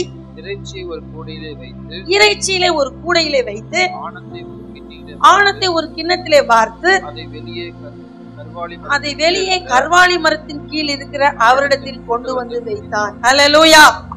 இந்த கிதியோன் கொண்டு வந்த காணிக்கை என்ன காணிக்கை? என்ன காணிக்கை? போஜனம். நீங்க நினைச்சு பாருங்க, இயேசு சொல்றாரு, நான் உன்னோட தான் இருக்கிறேன், ஐக்கியமா இருக்கிறேன், உங்களோட தான் இருக்கிறேன், ஒரு மனமா இருக்கிறேன்னு சொல்றாரு. அதை கிதியோனால் நம்ப முடியல. ஆனா கிதியோன் கேட்கிற அந்த அடையாளத்துக்கு ஆண்டவர் கம்முன்னு கர்வாலி மரத்தடியில உட்கார்ந்து இருக்கிறாரு. அவர் போய் என்னத்தை ஆயத்தப்படுத்தினார்னா, இப்ப நம்ம ஒரு காணிக்கை கொண்டு வரோம்னா வீட்டுக்குள்ள போய் ஒரு 100 ரூபா நோட்டோ ஒரு 500 ரூபா நோட்டோ எடுத்துக்கிட்டு வந்து கொடுக்கறதுக்கு எத்தனை நிமிஷம் ஆகும்? ஒரு 5-10 நிமிஷம் ஆகுமா? ஆகும். அன்னவர்ல வெயிட் பண்ணுங்க அப்படின்னு சொன்னா அது நியாயம். அல்லேலூயா. ஆனா அங்க என்ன சொல்லுகிறது? ஒரு வெள்ளாட்டு குட்டியை அப்படின்னு சொல்லப்பட்டிருக்கு. ஒரு மரக்கால் மாவுல சப்பாத்தி சுட்டு இருக்கிறாங்க. அல்லேலூயா. நம்ம வீட்டுல நம்ம மனைவியின் ஒரு 4 சப்பாத்தி சுட்டு போடுறதுக்கு எத்தனை நேரம் எடுத்துக்கிறாங்க சொல்லுங்க? இன்னைக்கு சப்பாத்தி அப்படின்னா டெய்லி கொடுக்குற டைமை விட எக்ஸ்ட்ரா நேரம் ஆகுமா? மாவை பிணைஞ்சு அது ஊற வச்சு அது கொஞ்சம் நேரம் ஆகி நம்மளுக்கு தேய்ச்சு அது சுட்டு அதுக்கு ஒரு குருமா பண்ணி வைக்கிறதுக்கு தினமும் ஆகிற நேரத்தை விட 4 சப்பாத்தி நமக்கு கொடுக்கறதுக்கு 1 மணி நேரம் எச்சாகும். அல்லேலூயா. ஆனா அங்க பாருங்க, ஒரு ஆட்டுக்குட்டியவே அடிச்சுக்கிட்டு வர்றாரு. அப்ப எவ்வளவு நேரம் ஆகுங்க? எவ்வளவு நேரம் ஆகும்? ஒரு ஆடு சமைக்கிறதுக்கு எவ்வளவு நேரம் ஆகும் நினைச்சு பாருங்க. அதை வெட்டி உரிச்சு அதை வெட்டி அதை கழுவி அதை கொண்டு போய் வேக வச்சு அதுக்கு ஆனதோ அப்படின்னா மசாலா, அந்த குழம்பு, புரியுதுங்களா? இதெல்லாம் பண்ணி சமைச்சு எடுத்துக்கிட்டு வந்து வைக்கிற வரலும் ஏசு கருவாடி அடியில அப்படியே உட்கார்ந்துருக்காங்க. அல்லேலூயா. இதான் ஐக்கியம். இதான் என்னது? ஐக்கியம். யாருடைய ஐக்கியத்துக்காக ஏசு இப்படியே கருவாலி மரத்துக்கு கீழே உட்கார்ந்து இருந்தாருங்க? கிதியோனோடும் இஸ்ரவேலோடும் நான் எப்படி இருக்கேன்? ஐக்கியமா இருக்கேன், ஒரு மனமா இருக்கேன். நான் உன்னோடு தான் இருக்கிறேன், நம்பு கிதியோன் அப்படின்னு கிதியோனை நம்ப வைக்கிறதுக்கு ஏசு இந்த சாப்பாட்டுக்கு கிட்டத்தட்ட ஒரு 7-8 மணி நேரம் உட்கார்ந்து இருப்பாருன்னு நினைக்கிறேன். அல்லேலூயா, அல்லேலூயா. நம்ம இப்ப அப்படியே திரும்பி வாங்க. இந்த சர்ச்சு முடிஞ்சோடனே நல்லா இருக்கியா பிரதர், நல்லா இருக்கீங்களா சிஸ்டர் அப்படின்னு கேட்க கூட மனம் இல்லாம ஒரு 5 நிமிஷம் கூட நிக்காம ஓட்டமா ஓடி வண்டி ஏறிக்கிட்டு ஓடுறமே, நம்ம ஐக்கியமும் ஒரு மனமும் எப்படி இருக்குன்னு கேக்குறேன். நல்லா இருக்கீங்களா பிரதர், இப்பதான் வந்திருக்கு, 2 வாரம் காணோம் உங்களை அப்படின்னு நம்ம கேக்குறோமா? ஐக்கியத்துக்கு, ஒருமனப்படுறதுக்கு. போனவா நீங்க ஆன்லைன் ஜெபத்துக்கே வரல, ஏன் வரல அப்படின்னு நம்ம யாராவது கேட்கிறோமா? இந்த கிதியோனுக்கு அந்த அன்பை பரிமாறுவதற்கு, ஐக்கியத்தை பரிமாறுவதற்கு இயேசு கர்வாலி மரத்தடியில மணிக்கணக்கா உட்கார்ந்து இருக்கிற. எவ்வளவு நேரம் உட்கார்ந்து இருந்தாரோ எஸ். நம்ம ஒருத்தர் வீட்டுக்கு சாப்பிட கூப்பிட்ட நமக்கு முதல்ல சாப்பாடு கொடுக்கலன்னா என்ன வந்துருது? வந்துருச்சு பாருங்க, சட்டு சடக்குன்னு பாருங்க. முதல்ல சாப்பாடு கொடுக்கல என்ன வந்துருது? நான் அப்படி முக்கியம் இல்லையா, நான் அப்படி இல்லையா, இப்படி இல்லையா, நான் பெரிய ஆள் இல்லையா, அந்த ஆள் இல்லையா, இந்த ஆள் இல்லையான்னு சோறு திங்கிறதுக்கு முன்னாடி சண்டையை போட்டுட்டு வந்துடுறது இல்லையா? எங்க ஐக்கியம்? சாப்பாடு என்பதும் விருந்து என்பதும் எதை காண்பிக்கிறது? ஒரு மனதையும் ஐக்கியத்தையும் காண்பிக்கிறது. அல்லேலூயா, அல்லேலூயா. அதனால பவுல் சொல்லும் போது சொல்றாரு, நீங்கள் ஒருவருக்காக ஒருவர் என்ன பண்ணுங்க, காத்துருங்க. அல்லேலூயா. சாப்பாடு எதை காண்பிக்கிறது? ஐக்கியத்தை காண்பிக்கிறது. உங்க அன்பை காண்பிக்குது, உங்க அன்பை காண்பிக்குது, ஐக்கியத்தை காண்பிக்கிறது. இயேசுவே நான் உன்னோட தான் இருக்கிறேன்னு காண்பிக்கிறதுக்கு அவ்வளவு நேரம் உட்கார்ந்து இருந்தாருன்னா, நீங்களும் நானும் சாப்பாட்டுக்கு எவ்வளவு நேரம் உட்கார்ந்து இருக்கணும்? எங்க சோறு போடுறேன்னு சொல்லிட்டாங்க. பாவம், அவங்க மெதுவா தான் சமைக்கிறாங்க, என்ன பண்றது? உட்கார்ந்து இருந்து சாப்பிட்டு அவங்களுடைய அன்புக்காக, ஐக்கியத்துக்காக நான் பொறுமை காத்துதான் ஆகணுங்கிற படிப்பினையை இன்றைக்கு தேவன் நமக்கு கற்றுக் கொடுக்கிறார். அல்லேலூயா, அல்லேலூயா, அல்லேலூயா. இல்லைன்னா ஐக்கியம் உடைஞ்சிடும், அன்பு என்ன பண்ணிடும்? உடைஞ்சிடும். அல்லேலூயா, அல்லேலூயா. இந்த கிதியோன் கொண்டு வந்து இந்த சாப்பாடு, இத்தனைக்கு அவர் ஒண்ணு சாப்பிடல, அவர் பாறை மேல வச்சாரு. யாரு? கிதியோன். அந்த ஆனந்தத்தின் மேல ஊற்றினார். இயேசு தன் கையில வைத்திருந்த கோழி நுனியில அதை தொட்டாரு, அக்கினி வந்து அதை பட்சித்து கொண்டு போனதுன்னு சொல்லப்பட்டு இருக்கு. அல்லேலூயா. புதிய ஏற்பாட்டுல சீசர்கள் முன்னாடி எனக்கு பசிக்குதுன்னு வாங்கி அப்பத்தை பிடிச்சு சாப்பிட்டாரு. அப்படி கூட பழைய ஏற்பாட்டுல அவர் என்ன பண்ணல, சாப்பிட்டதாக அங்க எழுதப்படாது. இப்படி சாப்பிடாத ஒரு பதார்த்தத்துக்காக, அக்கினியை பட்சிக்கிற ஒரு பதார்த்தத்துக்காக ஏன் இயேசு எவ்வளவு நேரம் உட்கார்ந்து இருந்து சாப்பிடணும், நிக்கணும்? அல்லேலூயா. கிதியோனோடு உள்ள அன்பையும் ஐக்கியத்தையும் தேவன் என்ன பண்ணார்? கிதியோனுக்கு காண்பி. அல்லேலூயா. நம்ம காண்பிக்கிறோமா? அன்பை காமிக்கிறோமா? சாப்பிடுங்க சாப்பிடுங்க அப்படின்னு சொல்றோம். அதுக்கு ஒரு நல்ல அழகான ஒரு பழமொழி. தெருவோட என்னமோ சொல்லி தெருவோட போட்டுருவாங்க. தேனா பேசி தெருவோட அனுப்பிடுறது. தேனா பேசி தெருவோட அனுப்பி விட்டுருவாங்க. வாங்க வாங்க வாங்கன்னு கூப்பிட்டு வாசப்படி வரல உட்கார வச்சு நிக்க வச்சு பேசிட்டு தேனா பேசி தெருவோட அனுப்பி விடுவோம். நேரம் ஆச்சுங்க, இன்னொரு நாளைக்கு வாங்க அப்படின்னு அனுப்பி. எப்படி ஐக்கியம் நிலைக்கும்? அல்லேலூயா.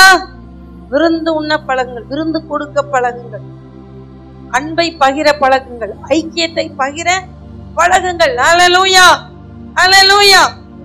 அப்ப கர்த்தருடைய தூதனானவர் இந்த கிதியோனுக்காக இப்படிப்பட்ட காரியங்களை எல்லாம் செய்தார் அப்படின்னா நாமளும் நம்முடைய ஐக்கியத்தை மேன்மைப்படுத்த எப்படி இருக்கணும்?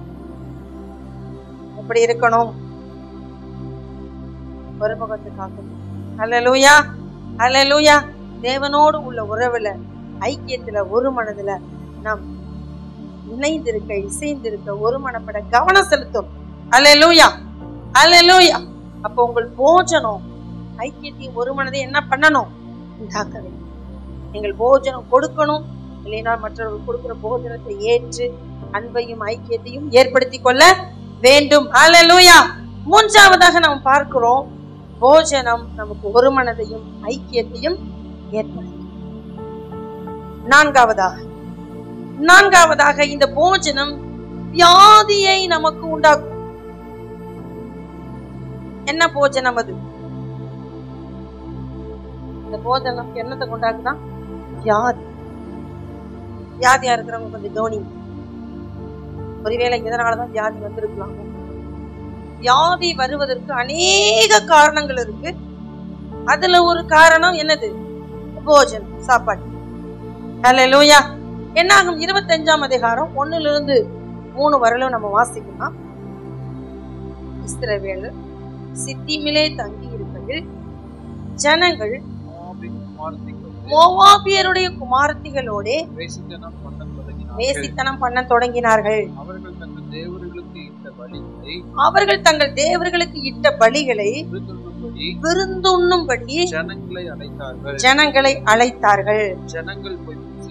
ஜனங்கள் போய் புசித்து அவர்கள் தேவர்களை பணிந்து கொண்டார்கள். இப்படி இஸ்ரவேலர் பாகால் பேயோரை பற்றி கொண்டார்கள். அதனால் இஸ்ரவேல் மேல் கர்த்தருடைய கோபம் உண்டது. 9வது வசனம். அந்த வாதையால் செத்தவர்கள் 24,000 பேர். இஸ்ரவேல் மக்கள் பரிசுத்தத்தை காத்துக்கொள்ள வேண்டிய மக்கள், தேவனால் எச்சரிக்கப்பட்டு நீங்கள் அந்நிய ஜாதிகளோடு கலக்கக்கூடாது என்று தேவனால் எச்சரிக்கப்பட்ட மக்கள் என்ன செய்யறாங்க? சித்தீமிலே தங்கி இருக்கையில மோவாபியருடைய குமாரத்திகளோட போய் வேசித்தனம் பண்ணினார்களாம். அப்ப போனது யாரு? ஆண்களா பெண்களா? மோவாபியருடைய குமாரத்திகளோடு போய் வேசித்தனம் பண்ணாங்கன்னா போனது ஆனா பெண்ணா? ஆண். கவனம். இவங்க போனதும் இல்லாம என்ன பண்ணாங்கன்னா அவர்கள் தங்கள் தேவர்களுக்கு இட்ட பலிகளை விருந்து உண்ணும்படி. அதான் மிஸ்டேக் நடக்கும். அல்லேலூயா. இவங்க போனதே சாப்பிட்டதுக்கு தான். புரியுதுங்களா? அப்போ இந்த மறைமுகமான இந்த காரியங்களை இவங்க செஞ்சா இவங்க தப்பிச்செல்லாம் நினைச்சிட்டு எங்கேயோ ஒரு பக்கம் சந்தில பூந்து மோவாபியர் இடத்துக்கு போயிட்டு சாப்பிட்டாங்க. அங்க நடந்தது என்ன? இவங்க போனது எத்தனை பேரோ தெரியாது, ஆனா செத்தது கணக்குல எழுதி இருக்குது. அல்லேலூயா, அல்லேலூயா. போனவங்க எத்தனை பேர் என்று தொகை எழுதப்படல, ஆனால் செத்தவர்கள் எத்தனை பேர் என்று தொகை எழுதப்பட்டது. எத்தனை பேர்? ஆமா, 24,000 பேருங்க. ஏங்க, ஒருத்தர் செத்தாலே நமக்கு எப்படி இருக்கும்? பக்கு பக்கு பக்குன்னு மனசு, ஐயோ ஒரு மனுஷன் செத்து போயிட்டானே. 24,000 பேர் பாவம் எப்படித்தான் எடுத்து புதைச்சாங்க, என்னதான் நடந்துச்சு? அது ஒரு பெரிய துக்கம் கொண்டாடுகிற காரியமா இருக்கு. 24,000 பேர் செத்து போன காரியத்துக்கு காரணம் என்ன? என்ன காரணம்? அவங்க என்ன பண்ணாங்களாம்? விக்கிரகங்களுக்கு பலி இட்டதுல விருந்து சாப்பிட்டு. வியாதி வந்துச்சா? அங்க வாதைன்னு அந்த வார்த்தை, அதனால்தான் 9வது வசனத்தை படிக்க சொன்னேன். மேல அதுக்கான விளக்கம் எல்லாம் எழுதியிருக்கு. நீங்க அதை போய் வீட்டுல படிச்சு பாருங்க. அந்த வாதையால் செத்தவர்கள் 24,000 பேர். அல்லேலூயா. நமக்கு வியாதிக்கு அநேக நேரங்களுக்கு காரணம் இப்படிப்பட்ட தேவையில்லாத உணவு. அது நம்முடைய வாழ்க்கையில என்னத்தை கொண்டு வரும்? வியாதியை கொண்டு வரும். அல்லேலூயா. 1 கொரிந்தியர் 10:20 அந்த உணவு எப்படிப்பட்டது என்பதை அங்கே பவுல் எழுதுகிறார். அஞ்ஞானிகள் பலியிடுகிறவர்கள் தேவனுக்கு அல்ல, பேய்களுக்கே பலியிடுகிறார்கள் என்று சொல்லுகிறேன். நீங்கள் பேய்களோடு ஐக்கியமாய் இருக்க எனக்கு மனதில்லை. அல்லேலூயா. அஞ்ஞானிகள் எதற்கு பலியிடுகிறார்கள்? நல்லா சத்தமா சொல்லுங்க. பேய்களுக்கு. நச்சினை எழுதியிருக்கார் சபைக்கு பவுல். பேய்களுக்கு. அல்லேலூயா. அல்லேலூயா. அதனால்தான் 1 கொரிந்தியர் 11:29 சொல்கிறார், எண்ணத்தினாலெனில் அபாத்திரமாய் போஜனபானம் பண்ணுகிறவன் கர்த்தருடைய பந்தி இன்னதென்று நிதானித்து அறியாததினாலே அவன் ஆக்கினை தீர்ப்புக்குட்படுகிறான். 30வது வசனம், இது நிமித்தம் உங்களில் அநேகர் பலவீனரும் வியாதி உள்ளவர்களுமாய் இருக்கிறார்கள். அல்லேலூயா. அநேகருடைய வியாதிக்கு இதெல்லாம் காரணம். மறைமுகமாக எங்கேயாவது இப்படி ஒரு சாப்பாட்டை சாப்பிட்டு வந்திருந்தா தயவு செய்து ஆண்டவர்கிட்ட என்ன கேளுங்க? மன்னிப்பு கேளுங்க. உங்கள் வியாதிக்கு அதுதான் காரணமா இருக்கும். ஏதாவது அப்படிப்பட்ட போஜனத்தை உங்கள் அறியாமல் சாப்பிட்டு இருந்தா நீங்க தேவனிடத்துல மன்னிப்பு கேளுங்க. தேவன் மன்னிப்பார். அல்லேலூயா. அல்லேலூயா. அதனால இப்படிப்பட்ட வியாதி நமக்கு வராம இருக்கணும், மரணம் வராம இருக்கணும், அந்த ஆகாரத்தை என்ன பண்ணக்கூடாது? போய்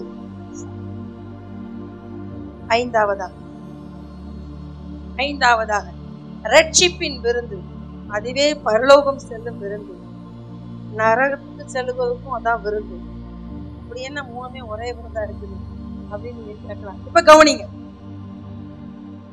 நம்ம எல்லாரும் அந்த வேத வசனத்தை வாசிக்கலாம். லூக்கா எழுதின சுவிசேஷம் 5ஆம் அதிகாரம் 27, 28 நான் வாசிப்போம். 29 வாசிப்போம். இவைகளுக்கு பின்பு ஆயத்துறையில் உட்கார்ந்திருந்த லேவி என்னும் பேருடைய ஒரு ஆயக்காரனை கண்டு எனக்கு பின் சென்று வா என்றான். அவன் எல்லாவற்றையும் விற்று அவனுக்கு பின் சென்றான். அந்த லேவி என்பவன் வீட்டில் அவருக்கு பெரிய விருந்து பண்ணினான். அநேக ஆயக்காரரும் மற்றவர்களும் அவர்களோடு கூட பந்தி இருந்தார்கள். அல்லேலூயா. அல்லேலூயா. இதை சற்று கவனமா நீங்க கவனிச்சா தெரியும். இயேசு 12 சீஷர்களையும் அழைக்கும் பொழுது ஒவ்வொருவரை அழைச்சிட்டு இருந்தார். அதுல இந்த லேவி என்று சொல்லப்படுகிற மத்தேயு தான் அவருடைய பெயர். இங்க லேவி என்று குறிப்பிடப்பட்டிருக்கிறது. இந்த மத்தேயுவை அழைக்கும் பொழுது மத்தேயு என்ன வேலை செஞ்சு கொண்டிருந்தார் அப்படின்னா, வரி வசூல் செய்கிற வேலையை செய்து கொண்டிருந்தார். அல்லேலூயா. இந்த வரி வசூல் செய்து கொண்டிருந்த இந்த மத்தேயு தான் இயேசு அழைத்த உடனே அவருக்கு பின்னாக சென்ற பிற்பாடு இரட்சகரை, இயேசுவை தன் சொந்த இரட்சகராக ஏற்றுக்கொண்டு விட்டார். அல்லேலூயா. எத்தனை பேர் இயேசுவை சொந்த இரட்சகரா ஏற்றுக்கொண்டிருக்கிறீங்க? அல்லேலூயா. அவர்தான் உங்கள் இரட்சகர்னா நீங்க எத்தனை நாள் உங்க ஊழியக்காரருக்கு சாப்பாடு போட்டீங்க? அவர்தான் உங்கள் இரட்சகர் என்றால் உங்களை ரட்சிப்புக்குள்ள நடத்தின உங்க ஊழியக்காரருக்கு நீங்க சாப்பாடு போட்டிருக்கணும். போட்டீங்களா?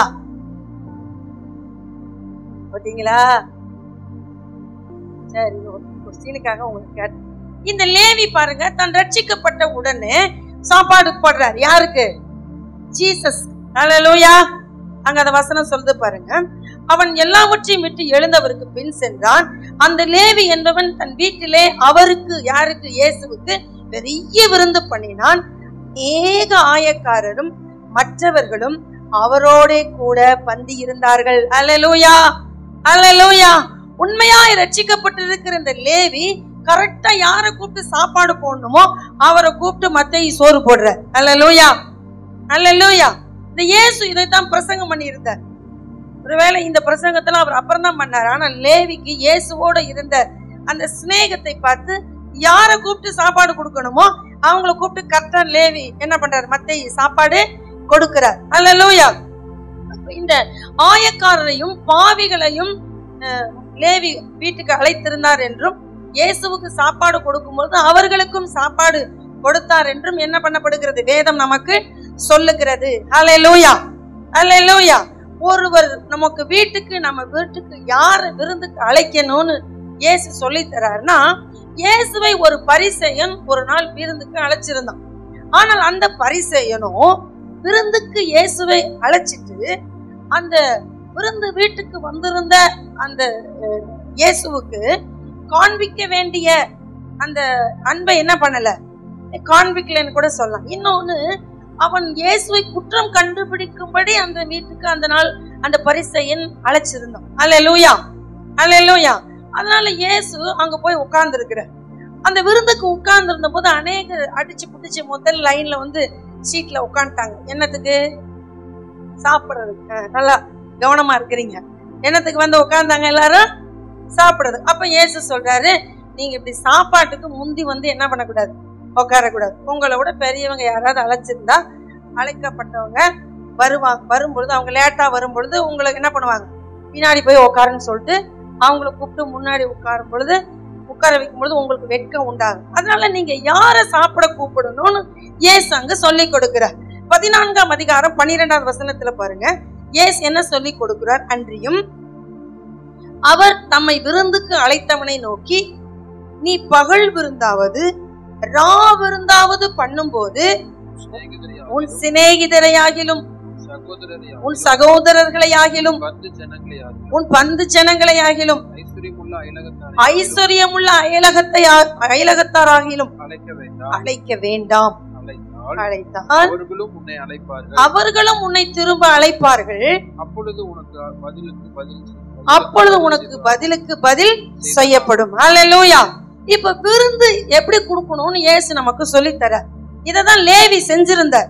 ஆயக்காரையும் பாவிகளையும் கூப்பிட்டு இயேசுவோட ஒண்ணா அவங்களுக்கு என்ன கொடுத்திருந்தாரு, சாப்பாடு கொடுத்திருந்தார். இந்த மத்தேயு விருந்து கொடுக்கும் பொழுது வந்த ஆயக்காரில் ஒருவர் தான் சகேயுவாக இருக்கலாம் என்று சொல்லுகிறார்கள். அல்லேலூயா. பின்னாட்களிலே இந்த சகேயு இயேசுவை ஏற்றுக்கொள்வதற்கு இது ஒரு காரணமாக இருந்தது. அல்லேலூயா. இப்படி நாம் மற்றவர்களை விருந்துக்கு அழைக்கும் போது யாரை அழைக்க வேண்டும் என்று இயேசு சொல்லுகிறார். யாரை அழைக்கணும்னா அதுக்கு அடுத்த வசனம் வாசிங்க. நீ விருந்து பண்ணும்போது ஏழைகளையும் ஊனரையும் சப்பானிகளையும் அழைப்பாயாக. அப்பொழுது நீ என்னவா இருப்ப, பாக்கியவானாய் இருப்பாய். அல்லேலூயா, அல்லேலூயா. பாருங்க, அப்பொழுது நீ பாக்கியவானா இருப்ப. அவங்க உனக்கு திரும்ப கூப்பிட்டு என்ன கொடுக்க மாட்டாங்க, சாப்பாடு கொடுக்க மாட்டாங்க. அல்லேலூயா. நம்ம விருந்து எதுக்காக போடுகிறோம்னா, பரலோகத்தில் நமக்கு பலன் உண்டாக வேண்டும் என்பதற்காகவே நாம என்ன போடணும்னா விருந்து போடணும். அல்லேலூயா. அப்படி பலன் வேணும்னு நீங்க ஒரு தர்மம் செய்யறீங்க, சாப்பாடு கொடுக்குறீங்கன்னா, நீங்க உங்க சிநேகிதரை கூப்பிடாதீங்க, உங்க நண்பர்களை, உங்க சகோதரர்களை கூப்பிடாதீங்க, பந்து ஜனத்தை கூப்பிடாதீங்க, ஐஸ்வர்யம் உள்ள யாரையும் கூப்பிடாதீங்க. யார கூப்பிடுங்க, யார கூப்பிடுங்கன்னு சொல்றாரு. ஏழைகளையும் ஊனரையும் சப்பானிகளையும் குருடரையும் கூப்பிடுங்க. அல்லேலூயா. அவர்கள் உனக்கு திரும்ப என்ன செய்ய மாட்டாங்க, பதில் செய்ய மாட்டார்கள். அல்லேலூயா. உங்களுக்கு நன்மை பெருகணும்னு நினைச்சா, உங்களுக்கு பரலோகத்துல பலன் பெருகணும்னு நினைச்சா, இப்படிப்பட்ட சாப்பாட்டை தான் நீங்க என்ன பண்ணணும், இந்த உணவை இப்படிப்பட்டவர்களுக்கு தான் நீங்க கொடுக்கணும். அல்லேலூயா, அல்லேலூயா. இவங்க பதில் செய்யாமல் இருந்தால் மட்டும்தான் நமக்கு பரலோகத்துல என்ன உண்டு, பலன் உண்டு. அல்லேலூயா. திரும்பி நமக்கு அவங்க செய்வாங்கன்னா நமக்கு என்ன இல்லை, இந்த பூமியில பலன் பரலோகத்திலே இல்லை, இங்கே இல்லை. அல்லேலூயா, அல்லேலூயா. அப்போ நம்ம பலன் என்பது ஒரு முறை நமக்கு திருப்பி கொடுத்துட்டா அதுக்கப்புறம் மறுபடியும் பரலோகத்துல கொடுக்க மாட்டாங்க. ஒரு முறை உங்களுக்கு திருப்பி கொடுத்துட்டாங்கன்னா அடுத்து எங்க கிடையாது, பரலோகத்துல கிடையாது. அங்க வேணும்னா இப்படிப்பட்டவங்களை கூப்பிடுங்கன்னு இயேசு என்ன பண்றாரு, சொல்லி கொடுக்கிறார். இதைத்தான் அந்த மத்தேயு தன் வீட்டிலே விருந்துக்கு அழைக்கும் பொழுது இயேசுவோடு கூட இப்படிப்பட்ட மக்களையும் அழைத்திருந்தார். அல்லேலூயா. அதனால்தான் லேவி கனம் பண்ணப்படுகிறார். அல்லேலூயா. மத்தேயு கனம் பண்ணப்படுகிறார். அல்லேலூயா. ஒருவேளை நம்ம இப்படி எல்லாம் ஒரு உதவி, ஒரு சாப்பாடு நம்ம யாருக்காவது கொடுக்காம இருந்தா இனி நம்ம இதெல்லாம் பழகணும். இதையெல்லாம் நாம என்ன பண்ணணும்? செய்யணும், பழகணும். அல்லேலூயா, அல்லேலூயா. இப்படிப்பட்ட விருந்தை இயேசு கொடுக்கும்படி அவர்களுக்கு என்ன பண்ணுகிறார்? சொல்லி கொடுக்கிறார். அல்லேலூயா, அல்லேலூயா. அப்போ நம்ம இப்படிப்பட்ட உணவை நாம கொடுக்கணும். இன்னொன்னு, தேவன் நம்மளை விருந்துக்கு அழைக்கிறார். இப்படிப்பட்ட உணவை யார் கொடுக்கணும்னா, ரட்சிக்கப்பட்டிருக்கிறோங்கிறத காண்பிக்கிறதுக்கு என்ன கொடுக்கணும்? இப்படி ஒரு உணவு கொடுக்கணும். சரி, பரலோகம் போகணும்னா நம்ம எப்படிப்பட்ட உணவு கொடுக்கணும் அப்படின்னு சொன்னா, பாருங்க, பரலோகம் போறதுக்கு தேவனே நமக்கு உணவு கொடுக்கிறார், நம்மளை விருந்துக்கு அழைக்கிறார். அல்லேலூயா. பரலோகம் போறதுக்கு யாரு விருந்துக்கு அழைக்கிறார்? தேவனே நம்மளை என்ன பண்றாரு? விருந்துக்கு அழைக்கிறார். அல்லேலூயா. எங்கன்னு சொன்னா, அதே நீங்க 14ஆம் அதிகாரத்துல 21வது வசனத்துல இருந்து வாசிச்சோன்னு சொன்னா, அந்த ஊழியக்காரன் வந்து இவைகளை தன் எஜமானுக்கு அறிவித்தான். அப்பொழுது வீட்டு எஜமான் கோபமடைந்து தன் ஊழியக்காரனை நோக்கி, நீ பட்டணத்தின் தெருக்களிலும் வீதிகளிலும் சீக்கிரமாய் போய் ஏழைகளையும் ஊனரையும் கூட்டிக் கொண்டு வா என்றான். ஆமென். அல்லேலூயா. இப்ப பாருங்க, ராஜா வைக்கிற விருந்துக்கு நம்ம எல்லாம் போயிடணும். எங்க போறதுக்கு? எங்க போறதுக்கு?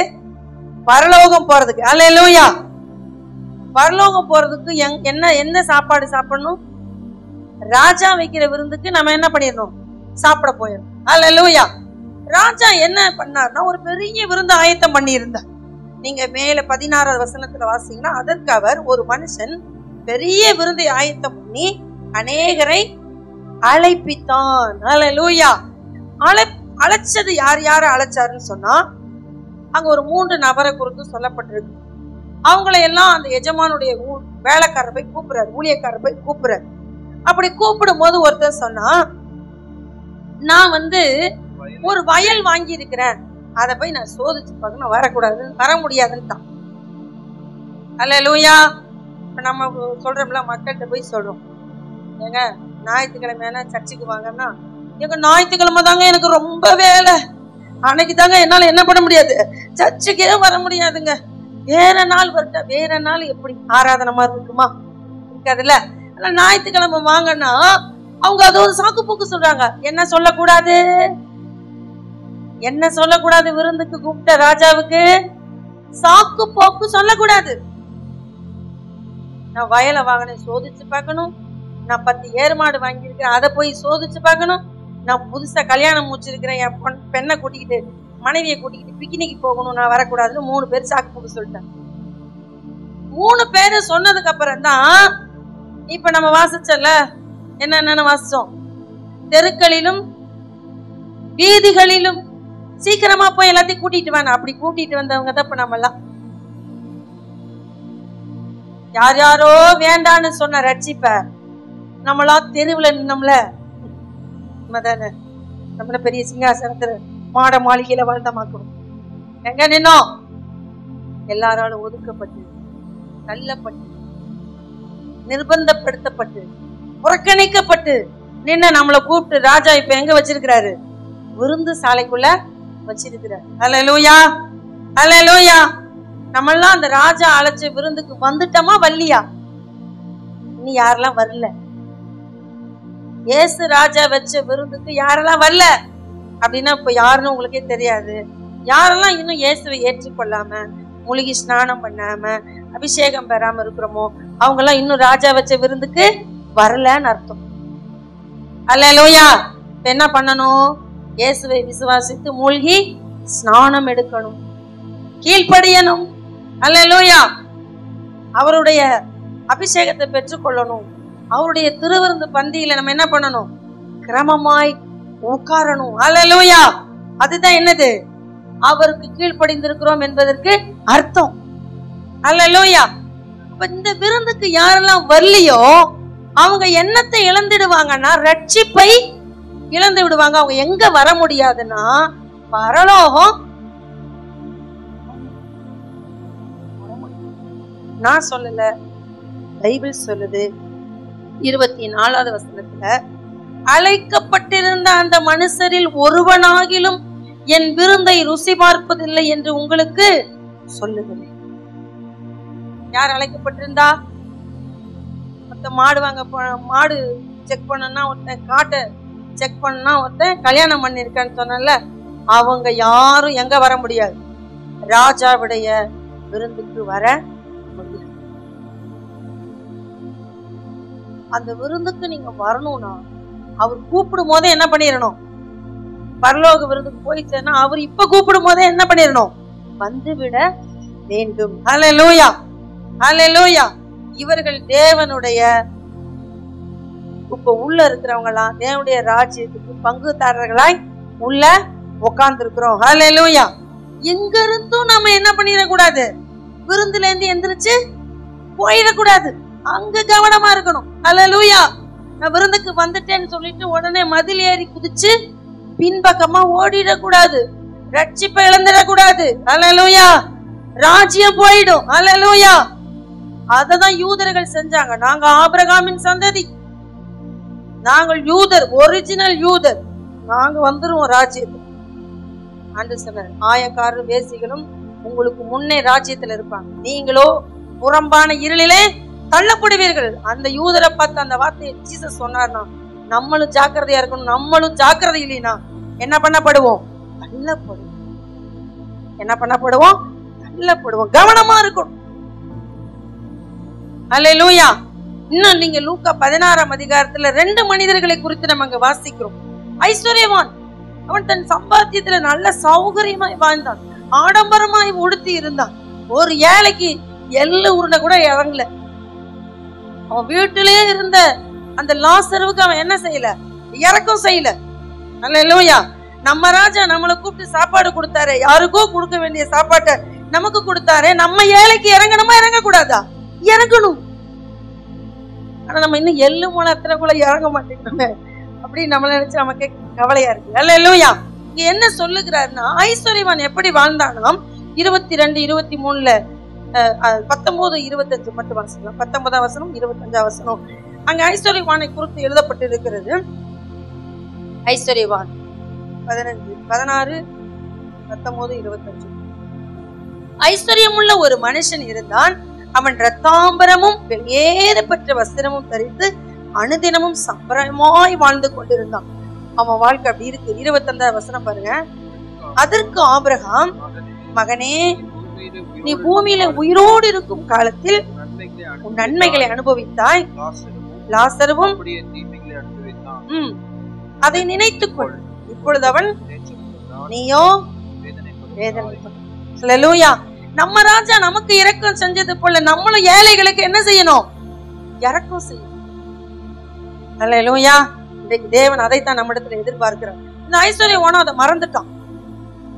இவங்க 2 பேரும் மரிச்சாங்க. லாசரு மரிச்சாரு, அதுக்கப்புறம் ஐஸ்வர்யவானும் மரிச்சான். லாசரு மரித்த உடனே 2 தூதர்கள் கொண்டு போய் ஆபிரகாம் மடியில லாசரை உட்கார வச்சாங்க. ஆனா இந்த பூமியில அவனுக்கு சொத்து இல்ல, சுகம் இல்ல, வீடு இல்ல, ஒண்ணுமே இல்லை. அந்த பணக்காரன் வீட்டு வாசல்ல ஓட்டை எடுத்து சொல்லிட்டு நான் எல்லாம் அவனுடைய பருக்களை, அவனுடைய புண்ணை நக்கிச்சு, அப்படி ஒரு ஏழ்மையான வாழ்க்கையை வாழ்ந்தான். ஆனால் அவன் கர்த்தரோடு வாழ்ந்தான். அவனுக்கு இந்த லாசருக்கு இறக்கக்கூடிய ஒரு மனப்பான்மை அந்த ஐஸ்வர்யவானுக்கு இல்ல. இவனுக்கு இறங்கி இருந்தா கூட பரலோகத்துல இடம் கிடைச்சிருக்குமோ என்னமோ தெரியல. ஆனா இந்த லாசருக்கு அந்த ஐஸ்வர்யவான் என்ன பண்ணல? இறக்கம் செய்யல. இவ்வளவு சம்பிரயமா வாழ்ந்தவன் அந்த பிச்சை எடுத்த அந்த லாசருக்கு ஏதாவது ஒரு இறக்கம் என்ன பண்ணிருக்கலாம்? செஞ்சிருக்கலாம். ஆனா செய்யல. ஆனா மரணம் அவர்களை குறித்திருக்கிறது. அல்லேலூயா, அல்லேலூயா. நாம் பலன் பெறும் பொழுது நம்ம பிரிக்கப்படுவோம். செம்மறியாடு தனியா, வெள்ளாட்ட தனியா. கர்த்தர் என்ன பண்ணுவார்? பிரிப்போம். கர்த்தருக்காக பிரயாசப்பட்டவங்களை தனியா, பிரயாசப்படாதவங்களை தனியா கர்த்தர் பிரிப்பார். ஊழியம் செஞ்சவனை தனியா, ஊழியம் செய்யாதவனை தனியா கர்த்தர் பிரிப்பார். அல்லேலூயா. கர்த்தருக்காக வாழ்ந்தவங்களையும் வாழாதவர்களையும் தேவன் பிரிப்பார். அல்லேலூயா. நம்ம ரொம்ப கவனமா இருக்கணும். நம்ம ராஜா விருந்துக்கு அழைக்கப்பட்டு வந்தது போல நாம் இன்னும் அநேகருக்கு போஜனம் கொடுக்க என்ன பண்ணப்பட்டு இருக்கிறோம்? அழைக்கப்பட்டு இருக்கிறோம். ஐஸ்வர்யவனை பார்த்து சொல்ற, நீ பூமியிலே எல்லாத்தையும் அனுபவிச்சுட்ட, நீ அங்கே போ, வேதனை உள்ள அந்த இடத்துக்கு போயிடு. இந்த பூமியில தரித்திரா வாழ்ந்தான், அவன் எங்க இருக்கட்டும், என் மடியில இருக்கட்டும்னு சொல்லி அவனை என்ன பண்ணிவிட்டார், ஏற்றுக்கொண்டார். அல்லேலூயா. இன்றைக்கும் நமக்கு தேவன் அதைத்தான் நமக்கு சொல்லுகிறார். அல்லேலூயா. அப்போ இந்த போஜனமானது ரட்சிப்பை வெளிப்படுத்தும்படி நாம் என்ன செய்யணும்னா விருந்து கொடுக்கணும். பலன் பெறும்படி நமக்கு திரும்ப செலுத்தாதவர்களுக்கு நாம் விருந்து கொடுக்கணும். ராஜா வச்ச விருந்துக்கு நம்ம உள்ள வந்துட்டோம், ஆனா இன்னும் வெளியில இருக்கிறாங்களே அவங்களுக்கு எல்லாம் நாம தான் என்ன பண்ணணும், விருந்து கொடுக்கணும். அல்லேலூயா, அல்லேலூயா. சத்தியம் புரியுதுங்கிறவங்க எல்லாம் அல்லேலூயா. நான் ஒரு வேத வசனத்தோட இன்றைக்கு செய்தி நான் முடிக்க போகிறேன். உபாகமம் 14ஆம் அதிகாரம் 23 29 வரலும் நாம் வாசிக்கலாம். அதுல 29 மட்டும் வாசிங்க. நாம் வாசித்து நாம் ஜெபிக்க போகிறோம். தேவன் நமக்கு உதவி செய்வார். உபாகமம் 14ஆம் அதிகாரம் 29வது வசனம். உன்னுடைய பங்கும் சுதந்திரமும் இல்லாதவனால் அவனும் வாசத்தில் இருக்கிற பரதேசியும் திக்கற்றவனும் விதவையும் வந்து புசித்து திருப்தி அடைவார்களாக. அப்பொழுது உன் கை செய்யும் வேலைகள் எல்லாம் தேவனாகிய கர்த்தர் உன்னை ஆசீர்வதிப்பார். அல்லேலூயா. லேவியன் என்று சொல்லப்படுவது ஊழியக்காரரை குறிக்கும். அல்லேலூயா. நீங்க என்ன காரியத்தை 23ல இருந்து கட்டாயம் நீங்க வீடுகள்ல போய் படிங்க, படிச்சா அது ரொம்ப நல்லது. லேவியன் என்பது ஊழியக்காரர்கள். ஊழியக்காரனுக்கு நீங்க என்ன பண்ணணுமா, பங்கு கொடுக்கணும். என்ன கொடுக்கணும், என்ன கொடுக்கணும், பங்கு கொடுக்கணும். கொடுக்குறீங்களா? எங்க வீட்டுல வந்து இன்னைக்கு இந்த சாப்பாடு, இதுல முதல் சாப்பாடு எங்க ஊழியக்காரர். கொடுக்குறீங்களா? கொடுக்குறீங்களா? நான் தான் உங்களுக்கு சொல்லித்தரேன், யாரும் சொல்லித்தர முடியாது. கஷ்டமா நாங்க எத்தனை பேரும் கொண்டாந்து சோறு கொடுத்தா நீங்க என்ன ஆகிறது, இந்த புல்பீட்லாம் உங்களுக்கு பத்தாது அப்படிங்கிற மாதிரி நீங்க பாக்குறீங்க. நீங்க கொடுக்குற அத்தனை சாப்பாடு நான் என்ன போறதில்ல, சாப்பிட போறதில்ல. என்னோட இருக்கிற எல்லாருக்கும் நான் என்ன பண்ணிடுவேன், அதை ஷேர் பண்ணிடுவேன். ஆனா கொடுக்க வேண்டியது யார் பங்கு, உங்கள் பங்கு. அல்லேலூயா. அதனாலதான் சொல்றார், லேவியனுக்கு உன்னோட பங்கும் சுதந்திரமும் இல்லாதபடினால் அவனும் உன் வாசலில் இருக்கிற பரதேசியும் திக்கற்றவனும் விதவையும் வந்து புசித்து திருப்தி அடைவார்களாக. அப்பொழுது உன் கை செய்யும் வேலையில் எல்லாம் உன் தேவனாகிய கர்த்தர் உன்னை என்ன பண்ணுவாரு, ஆசீர்வதிப்பார். அல்லேலூயா, அல்லேலூயா. நீங்க அப்படி தான தர்மம் என்ன பண்ணணும், செய்யணும். ஆகாரம் கொடுக்கணும், தான தர்மம் செய்யணும். இங்கேயும் தேவன் நம்மளை ஆசீர்வதிப்பார், அங்கேயும் தேவன் நம்மளை என்ன பண்ணுவாரு, ஆசீர்வதிப்பார். ரட்சிக்கப்பட்டிருக்கிறீங்கன்னா லேவியனை போல நீங்க என்ன பண்ணணும், விருந்து கொடுக்கணும். அந்த விருந்துல ஆயக்காரனையும் பாவியையும் மத்தையும் அழைச்சது போல நீங்க என்ன பண்ணணும், அழைக்கணும். அல்லேலூயா. அப்ப உங்களுக்கு என்ன கிடைக்கும், பங்கு கிடைக்கும், பலன் கிடைக்கும். அல்லேலூயா. நீங்க பங்கு பெற்றிருக்கிறீங்க விருந்துலனா, இப்படி அநேகருக்கு நீங்க கொடுக்கும் பொழுது ராஜ்யத்துல உங்களுக்கு என்ன உண்டு, இடம் உண்டு. அல்லேலூயா, அல்லேலூயா. இப்படி நம்ம செய்யாம போனானா எங்க இடம் உண்டு, எங்க நரகம். ஆசீர்வாதம் சொல்றேன், ஐஸ்வர்யவான கொடுத்தா தான் சொல்றேன். நீ அங்க சம்பிரயமா வாழ்ந்த எல்லாம் அனுபவிச்சு, லாசரு ஒண்ணுமில்லாம தரித்திரனா வாழ்ந்தான், அவன் தேற்றப்படுகிறான், நீயோ வேதனை செய்யலனா அப்படி போய் சொல்ற வேதம் சொல்லுது, நான் சொல்றேன். அல்லேலூயா. நாம் கொடுத்திருக்கிற தாளந்துகளை புதைச்சு வச்சிருக்கிறது, அதை பெருக்க வேண்டும். இதான் நமக்கு இன்றைக்கு கர்த்தர் நம்மளோடு கூட பேசுகிற வார்த்தை, போஜனம். அல்லேலூயா. முதலாவது நாம் சாப்பிடுகிற சாப்பாடு நமக்கு சமாதானமா இருக்க வேண்டும். அல்லேலூயா. இரண்டாவது நாம் சாப்பிடுகிற சாப்பாடு நமக்கு பரிசுத்தத்தை கொண்டு வர வேண்டும். அல்லேலூயா. மூன்றாவதாக ஒரு மனதையும் ஐக்கியத்தையும் நம்முடைய உணவு நமக்கு உண்டாக்க வேண்டும். அல்லேலூயா. நான்காவதாக நாம் சாப்பிடுகிற சாப்பாடு வியாதி வர்ற மாதிரி எதையும் சாப்பிட்டு விட கூடாது, அதுல நம்ம ஜாக்கிரதையா இருக்க வேண்டும். ஐந்தாவதாக நாம் ரட்சிக்கப்பட்டிருக்கிறோம் என்பதற்காகவே நாம் இயேசுவுக்கும் அவரோடு கூட இருக்கிறவர்களுக்கு நாம் என்ன பண்ண வேண்டும், ஆகாரம் கொடுக்க வேண்டும். நம்ம அப்படி தான தர்மம் செய்கிறவர்கள் என்றால் பரலோகத்து நமக்கு பலன் உண்டு, பரலோகமும் உண்டு. அல்லேலூயா. நமக்குள்ளதையும் நம்ம கட்டி வச்சுக்கிட்டோம்னா விற்கிறவனுடைய தலையின் மேல் ஆசீர்வாதம் தங்கும். அப்படியே கட்டி வச்சுக்கிட்டா அவன் தலையின் மேல சாபம், சாபத்தின் பிள்ளைகளா மாறிடுவோம். அதனால இந்த செய்தியின்படி எல்லாரும் ஆசீர்வதிக்கப்படணும். இந்த வருஷம் நிறைய நம்ம தான தர்மங்களுக்காக நீங்க ஒரு சேமிப்பு பண்ணணும். நம்ம தேவனுடைய ராஜ்யத்தை என்ன பண்ணணும்? எழும்பி கட்டணும். ஹல்லேலூயா, ஹல்லேலூயா. நம்மள ராஜா தகுதி இல்லாத தெரு ஓரத்துல ஊர் வாசல்ல நின்று நம்மளை கூப்பிட்டு இயேசு சாப்பாடு கொடுத்தாருன்னா நம்மளும் அப்படிப்பட்டவர்களை என்ன பண்ணணும்? கூப்பிட்டு சாப்பாடு கொடுக்கணும். ஹல்லேலூயா, ஹல்லேலூயா. எல்லாரும் முழங்கால் படிடுவோமா?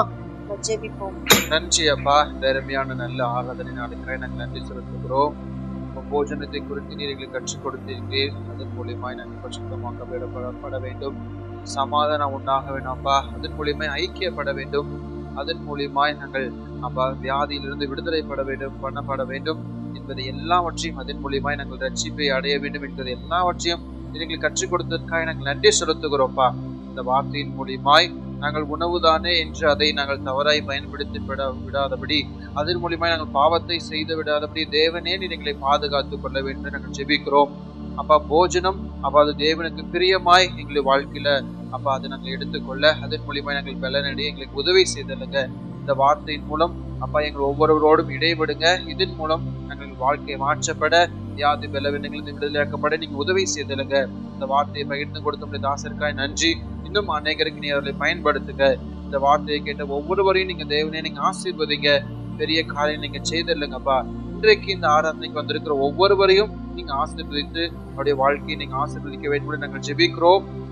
இந்த வாரம் முழுவதும் பிள்ளைகளுடைய தேவைகள், பண தேவைகள், பொருளாதார தேவைகள், வேலை வாய்ப்புகள் எல்லாம் கிடைக்க பெற வேண்டும் நாங்கள் ஜெபிக்கிறோம்ப்பா. இன்றையானுங்க எல்லாவற்றிலும் கூட இருங்க.